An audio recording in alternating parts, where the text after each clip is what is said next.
എടി സിംഹി, നീ അവളോ മെന? ഞാൻ ഇതാ പറഞ്ഞ. എവിടെ പോണ തോട്ടെ പൂവും കൊണ്ട്? ഇന്ന് വാലന്റൈൻസ് ഡേ അല്ലേ? എന്ന് വെച്ചാ ഈ ഇഷ്ടമുള്ളവർക്ക് പൂ കൊടുക്കുന്ന ദിനം. ഓ പൂടെ. അളിയെ, എനിക്ക് സിംഹരാജന്റെ മൂത്ത മോളെടുത്ത് ഒരു ഇഷ്ടോടെ. അവൾ ഇന്നലെ എന്നെ നോക്കി കണ്ണിറുക്കി കാണിച്ചു. എത്ര മണിക്ക്? വൈകുന്നേരം 4 മണിയായി കാണും. പുല്ല്. എടാ, അവള് 4 മണിക്ക് ഇടയത്താഴം കഴിക്കുന്ന സമയത്തിനാണ് നിന്നെ നോക്കിയത്. വിശന്നിട്ടായിരിക്കും ചേർക്ക. ദൈവമേ, രാജാവ് അറിഞ്ഞിരുന്നെങ്കിൽ ഇന്ന് കൊട്ടാരത്തിൽ ജിറാഫ് മന്തി ഉണ്ടാക്കിയാണ്. പക്ഷെ അവൾ എന്റെ മുഖത്ത് പൂക്കിയായി നോക്കി. നിന്റെ മുഖത്ത് നേരിട്ട് നോക്ക. അവളെന്താ രാലിന്റെ മണ്ടയിലായിരുന്നാടാ? നിനക്ക് 100 അടി പൊക്കവും 2 ഇഞ്ച് തലച്ചോറുവാടാ. നിന്നെ കഴിഞ്ഞ ആഴ്ച സിംഗിനീരെ കുളിശീൻ കണ്ടെന്നും പറഞ്ഞുകൊണ്ട് കൊട്ടാരത്തിൽ അറസ്റ്റ് ചെയ്തോണ്ട് പോയില്ലേടാ? എന്റെ പൊന്ന് പോത്തളിയെ, സംഭവം ഞാൻ അവിടെ ഇല കഴിച്ചോണ്ട് നിൽക്കുകയായിരുന്നു. അപ്പൊ സിംഗിനെ അവിടെ കുളിക്കണത് ഞാൻ കണ്ടു. ഞാൻ കണ്ടത് സിംഗിനെയും കണ്ടു. എന്നിട്ട് ഞാൻ പറഞ്ഞു നടക്കട്ടെ, ഞാൻ നോക്കട്ടെ എന്ന്. രാജ്ഞിയോടി നടക്കാൻ പറഞ്ഞാടാ?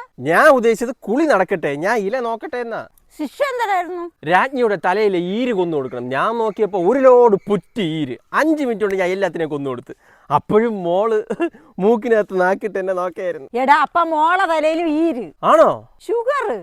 അവളെ ഈര് കൊല്ലാനാണ് അവള് നിന്നെ സ്നേഹിച്ചത്. എടി വഞ്ചി, എല്ലാവരും എൻ്റെ അടുത്ത് മുഖത്തിരിവ് കാണിക്കണം.